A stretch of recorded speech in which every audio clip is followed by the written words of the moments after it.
Bonjour et bienvenue à cet entretien sur la SIA TV qu'accorde l'un des visages les plus connus de l'espace médiatique francophone, du sport en général et du football en particulier. J'ai fait référence à un chroniqueur sportif de France 24, la chaîne française la plus suivie dans les réseaux sociaux qui est au Cameroun, dans le cadre de la couverture médiatique de la CAN Total Energy Cameroun 2021. Benoît Perrochet, bonjour. Bonjour. Bonjour Charles. Le théâtre médiatique ou bien footballistique de la CAN Total Energy Cameroun 2021 de la première phase vient donc de terminer. 16 équipes restant pour les huitièmes de finale. Selon vous, quelle est la grande surprise déjà enregistrée? La grande surprise, je vais étonner personne, c'est les Comores qui participent à leur toute première phase finale de Coupe d'Afrique des Nations. C'est une histoire incroyable puisque l'entraîneur il a fait appel à la diaspora comorienne pour bâtir son équipe depuis plusieurs années. Une diaspora qui est essentiellement basée du côté de Paris et bien sûr de Marseille dans le sud de la France. Et c'est une histoire incroyable parce que c'est un petit archipel qui est situé dans ce canal du Mozambique et qui est sorti, qui est passé par la toute petite porte, par un trou de souris pour se qualifier en huitième de finale, mais c'est passé parmi les 4 meilleurs troisièmes. Donc première CAN, première qualification pour les huitièmes de finale. C'est sûr que c'est une performance qu'on va tous retenir. On en a beaucoup parlé sur nos antennes de ces Comores, de cette perf-là. Moi, je les ai vus face au Maroc. Je trouvais qu'il y avait une belle énergie et puis une belle solidarité dans cette équipe. Donc pour moi, ça, c'est la surprise numéro 1. Et puis la Gambie qui participe également à sa première Coupe d'Afrique des Nations, qui va 25 ans après, qui va elle aussi participer au huitième de finale. Donc deux belles surprises. L'autre surprise, c'est bien sûr l'élimination du tenant du titre, l'Algérie, qui a connu la même mésaventure finalement qu'au Sénégal en 1992. Là aussi, ils étaient arrivés dans la peau des tenants du titre, parmi les favoris. Et puis c'est pas passé. Je ne sais pas pourquoi, il y a un effectif incroyable dans cette équipe algérienne, des joueurs qui évoluent tous dans les plus grands championnats, une star, Riyad Mahrez, qui est coaché par Pep Guardiola à Manchester City et qui n'a pas réussi à prendre les choses en main, moi je trouve, dans cette équipe. Il y a un manque de réalisme aussi, clairement, qui leur a fait défaut. La finition devant le but, je pense que c'est quelque chose un axe de travail pour Jamel Belmadi dans les semaines, dans les mois qui viennent, même, parce qu'ils ont un rendez-vous très important au mois de mars, c'est bien sûr le barrage de la zone Afrique pour la Coupe du Monde. Alors voilà, l'Algérie qu'on pourrait retrouver, on l'espère pour eux. Le départ du Ghana ne vous a pas surpris? Il y a l'Algérie, le Ghana aussi. Alors le Ghana dans une moindre mesure, parce que c'est une équipe qui pour moi vieillissante. On les a vus au sommet de leur art en 2010, début des années 2010. Je pense qu'aujourd'hui, c'est une équipe qui doit se rajeunir. Je les ai vus lors de leur premier match, le Ghana, et je trouvais qu'ils n'avaient pas montré grand-chose dans cette phase de groupe. Pour moi, j'étais pas étonné. Alors que l'Algérie, j'ai trouvé que j'ai fait vraiment leur match, que ce soit la Guinée équatoriale, que ce soit le dernier match face à la Côte d'Ivoire, dans une moindre mesure face aux Ivoiriens, mais face à la Guinée équatoriale, ils ont un nombre incalculable d'occasions devant le but. Slimani qui rate un but immanquable. Il est au 6 mètres. Enfin voilà, si on est en fin de match, je crois que voilà, ce manque de finition là. On a déjà presque ou plus de 20 matchs déjà joués. Quelles sont les actions, quels sont les moments, quelles sont les émotions que vous avez déjà vues, qui vous ont tellement marqué lors de cette compétition? J'ai pas envie d'être négatif, mais il y a quelque chose moi qui concerne pas le Cameroun, qui concerne pas forcément cette Coupe d'Afrique des Nations, mais le Tunisie-Mali qui est arrêté avant la 90e minute, pour moi c'est quelque chose d'incroyable, vraiment, par cet arbitre zambien. Qu'est-ce qui m'a marqué? Je trouve qu'on a eu Non, c'est une belle canne pour les gardiens. Je crois qu'on a des gardiens qui sont illustrés dans cette Coupe d'Afrique des Nations. Pour le moment, jusque-là en tout cas, c'est l'action, le match pour moi. Quel est le match le plus fou selon vous déjà? Moi je trouve que Algérie, parce que j'y étais, j'ai pas eu la chance de tout voir, hein. On fait nous les allers-retours à France 24, en tout cas cette équipe qui est basée, je vais parler un peu du dispositif aussi de France 24, mais nous on est basé à Yaoundé, donc on fait des matchs, tous les matchs à Yaoundé, et on fait les matchs aussi à Douala, et puis notre autre équipe qui est basée elle à Douala fait les matchs à Bafoussam. Avec ton collègue Pereira. Ferreira, Cédric Ferreira, exactement, qui travaille aussi sur la chaîne francophone et qui s'occupe donc des matchs de Limbé et de Bafoussam. Donc nous, on a eu la chance d'avoir une très très belle programmation ici à Yaoundé et à Douala. Pour moi, les deux matchs de l'Algérie face à la Guinée équatoriale et ce but des équato-guinéens, il y a eu une clameur dans le stade, vraiment les gens n'y croyaient pas. J'avais un journaliste équato-guinéen à ma gauche qui était extatique, qui était vraiment, pour le coup, qui n'y croyait pas lui-même, il en tremblait vraiment de joie. Et puis des journalistes algériens qui étaient stupéfaits, la tête dans les mains, qui ne comprenaient pas ce qui leur arrivait. Et puis bien sûr ce dernier match, Côte d'Ivoire-Algérie, puisque nous on en a parlé toute la semaine, hein, pour faire monter un peu la sauce, en tout cas c'était le fil rouge jusqu'au match mercredi. Et ouais, le scénario est incroyable, parce que je me dis l'Algérie va tout faire pour gagner ce match, et j'ai l'impression qu'il, voilà, en tout cas sur le schéma tactique, les choix de Djamel Belmadi n'étaient pas les bons. Je ne vais pas me faire sélectionneur à la place du sélectionneur, je suis que journaliste, mais nous, ce qu'on a pu observer en tribune, et on le voyait très bien, parce que le stade de Douala permet d'avoir une vraie belle vision du jeu, je trouve. Et on n'a pas compris cette équipe coupée en deux pendant 60 minutes, 5 attaquants devant, des défenseurs, pas de milieu de terrain pour relayer justement les ballons et faire les transitions, assurer les transitions entre le secteur défensif et le secteur offensif. Voilà, des attaquants qui se sont marchés dessus. Mais bon, même si le match, si vous voulez, il y a une très très belle prestation ivoirienne, hein, il ne faut pas non plus sous-estimer ce qu'ont fait les Ivoiriens, mais en face, je trouve qu'il n'y a pas eu les bons choix, en tout cas, de fait par Djamel Belmadi. C'est peut-être pas sur le terrain qu'on a eu le plus beau match, mais en tout cas, toute l'intensité autour du match.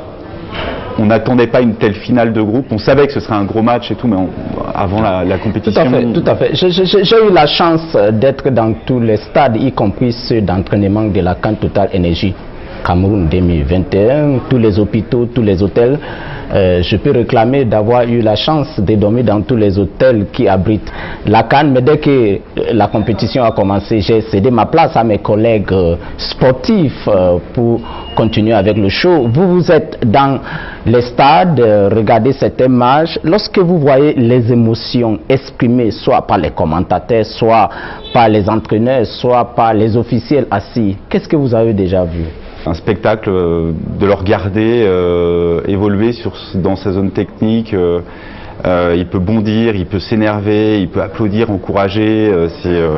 Voilà, c'est un personnage qu'on connaît bien en France. Il a entraîné Lille, il a entraîné le Paris Saint-Germain, Rennes, qu'on retrouve donc ici, à la CAN avec le Maroc, qu'on avait vu aussi avec l'Algérie, qu'on avait vu avec la Côte d'Ivoire. Sur les émotions, moi je trouve qu'il y a de très très belles émotions. Les stades sont de plus en plus remplis. J'ai pas assisté, parce qu'on était en édition spéciale, au match d'ouverture, enfin le match d'ouverture j'y ai assisté, mais pas la cérémonie d'ouverture malheureusement, puisqu'on était en spécial à l'extérieur du stade. Donc je suis rentré juste pour le match Cameroun-Burkina pour le match d'ouverture, mais non, de très très belles émotions, j'ai l'impression. Puis à chaque match du Cameroun, c'est quand même le pays qui s'arrête. Cette route, il y a 13 km je crois entre le centre-ville de Yaoundé et le stade Olembe. Et oui, le pays qui s'arrête, ces gens qui sont sur le bord des routes, qui attendent les bus des équipes passées, qui sortent avec leurs vuvuzela, les trompettes, qui sont habillés aux couleurs du pays, qui vont au stade à 3 à 4 sur la moto. Vous avez l'impression que nous sommes en Afrique du Sud pendant la Coupe du Monde 2010 avec les vuvuzela? Avec les vuvuzela, effectivement, ça m'a rappelé un petit peu la Coupe du Monde 2010. Je crois que c'est devenu un instrument assez courant, assez commun maintenant dans les stades africains. Arrêtons sur certains chiffres. Selon le quotidien national bilingue de Cameroun, Cameroun Tribune, la première phase de la compétition a connu 68 buts marqués, 100 28 cartons jaunes, distribué 5 cartons rouges. Le match le plus vu ou bien le stade au moment où le match s'est déroulé, c'est Cameroun, Cap-Vert, plus de 50 000 personnes à Olembe, c'est énorme. Pour quel match, pardon? Cameroun, Cap-Vert. Cameroun, Cap-Vert. Oui, c'est. Bah écoutez, il y avait des jauges qui avaient été installées. On avait peur effectivement que les stades soient pas totalement remplis au départ, et c'était le cas. Au départ, clairement, les stades n'étaient pas remplis. Oui. Donc il y avait, je crois, 80% des capacités des stades pour les matchs des Lions, et puis 60% pour les autres matchs. Je pense que ça a freiné le fait d'être vacciné, de montrer un test. Ça a freiné beaucoup de Camerounais de se rendre dans les stades. Je crois que c'était un petit peu assoupli cette mesure-là. Donc ça fait plaisir. Moi, je peux personnellement, on a eu et on a connu des périodes de lockdown En France qui ont duré longtemps avec des stades vides. La politique de la gestion de la pandémie à coronavirus au Cameroun est un peu différente parce qu'on n'a pas eu un lockdown ou bien une fermeture globale de l'économie. Tout à fait. Aussi stricte qu'en Europe.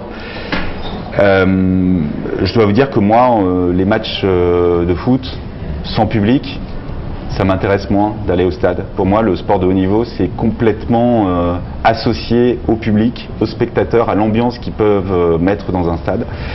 Et donc, j'ai pas été au stade pendant toute la pandémie en France. Les stades vides, ça m'intéressait pas. Parce qu'il n'y avait pas l'ambiance que moi j'aime retrouver dans un stade. Quand vous êtes au Cameroun, vous êtes dans un élément. Et ici au Cameroun, je retrouve finalement ben voilà, ce que j'aime. Je l'ai retrouvé pour le match d'ouverture. Je l'ai retrouvé pour le dernier match de groupe de l'Égypte, où le stade était quasiment plein. Sans parler, effectivement, je vais encore en parler parce que voilà, c'est le match qui m'a le plus marqué jusque-là, l'Algérie, Côte d'Ivoire à Douala. Revenons sur la cérémonie d'ouverture de la CAN Total Énergie Cameroun, que vous n'étiez pas à l'intérieur du stade, tout à fait. Il a fallu au Cameroun 50 ans pour organiser sa deuxième CAN, 8 ans de préparation. Lorsque vous avez regardé les images dans les réseaux sociaux et dans d'autres chaînes qui ont diffusé, est-ce que vous avez eu l'impression que le show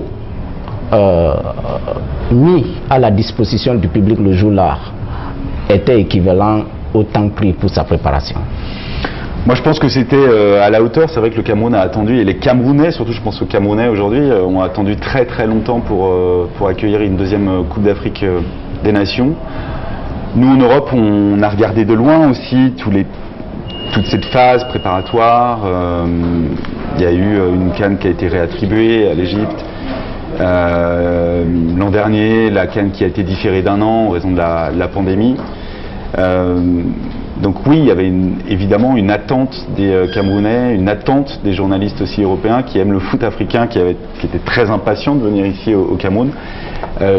Encore une fois, moi je ne l'ai pas vu cette cérémonie d'ouverture, j'ai vu quelques images, donc j'imagine qu'elle était à la hauteur des attentes ici, mais en termes d'organisation, en tout cas, c'est tout à fait conforme à ce qu'on a pu voir dans les CAN précédentes. Benoît Péochet, intéressons-nous maintenant à vous-même. Vous êtes un habitué des lieux de compétition en Afrique, Coupe d'Afrique des Nations, Jeux africains, Coupe du Monde en 2010 en Afrique. Qu'est-ce que vous avez déjà vu au Cameroun qui est exceptionnel, que vous n'avez pas constaté ailleurs? Je dirais que le Cameroun déjà est très accueillant, un pays très très accueillant. Et puis on a l'impression vraiment pour le coup d'être dans le cœur de l'Afrique, dans toute son énergie, dans toute sa vivacité. Voilà, moi c'est ce que je ressens ici au Cameroun, cette énergie-là, depuis que je suis ici, ça fait maintenant 2 semaines. C'est vrai que je suis habitué des stades africains, j'en ai fait quelques-uns, j'ai fait 2 Coupes d'Afrique des Nations avant de me rendre ici au Cameroun, c'était au Gabon à chaque fois. Et puis j'ai fait la Coupe du Monde en Afrique du Sud qui était très très différente parce que c'était une Coupe du Monde, parce que c'était le premier mondial organisé sur le continent. Et voilà, moi je ressens toute l'énergie africaine dans les stades, parmi le public, lorsqu'on est au stade, lorsqu'on est autour, ça chante, ça danse, c'est coloré, c'est vif, c'est cette énergie-là qui nous transporte, qui nous fait du bien à nous aussi, quoi. Ok, permettez-moi d'exploiter votre immense expérience dans la couverture des événements sportifs dans le monde, quel que soit le football, quel que soit le rugby, quel que soit le rallying, quel que soit tennis. Chaque fois qu'il y a une compétition globale, continentale, il y a toujours les scandales attachés à ça. Comment expliquer ça dans tous les pays du monde? De quel genre de scandale? Par exemple, le retard dans la construction des stades, retard dans tel aspect organisationnel. Comment expliquer ça? Moi, je pense que ça, c'est très différent, moi, je trouve, d'une compétition et une autre. Je rappelle qu'à la veille de la Coupe du Monde en 2014, le stade de Maracana était en plein chantier. Comment expliquer ça? Moi, je pense qu'une coupe du monde, une coupe d'Afrique, des Jeux Olympiques, ça implique énormément d'acteurs, beaucoup d'enjeux économiques aussi pour les pays qui les organisent. C'était le cas, on va reprendre l'exemple du Japon par exemple, où là aussi, comme la Coupe d'Afrique des Nations, ça a été différé d'une année en raison de la pandémie.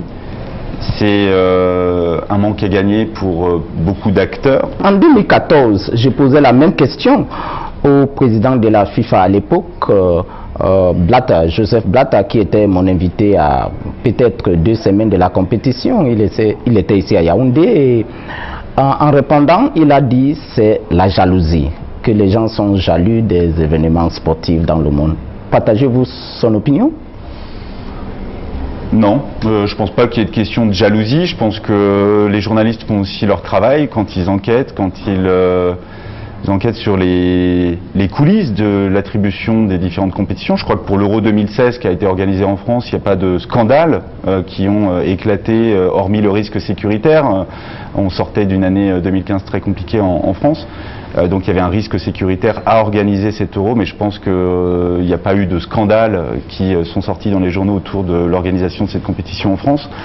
Je pense que ça a été la même chose pour le mondial qui a été organisé en 2006 en Allemagne. Je pense qu'il n'y a pas eu de scandale.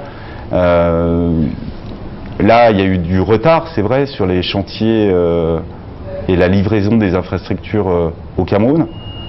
Je ne suis pas dans les coulisses non plus de ce qui a pu se passer avant et pourquoi il y a eu autant de retard dans la livraison, notamment du stade Olembe, on le sait. Aujourd'hui, il est prêt. Aujourd'hui, cette CAN, elle est organisée, elle est bien organisée. Voilà, heureusement pour le Cameroun, heureusement pour les Camerounais. Avant la fin de cette interview, parlons de vous-même, proprement dit journaliste sportif. Pourquoi vous avez choisi d'être journaliste sportif? Et décrivez-moi les débuts. Et pourquoi la télévision, pas la radio?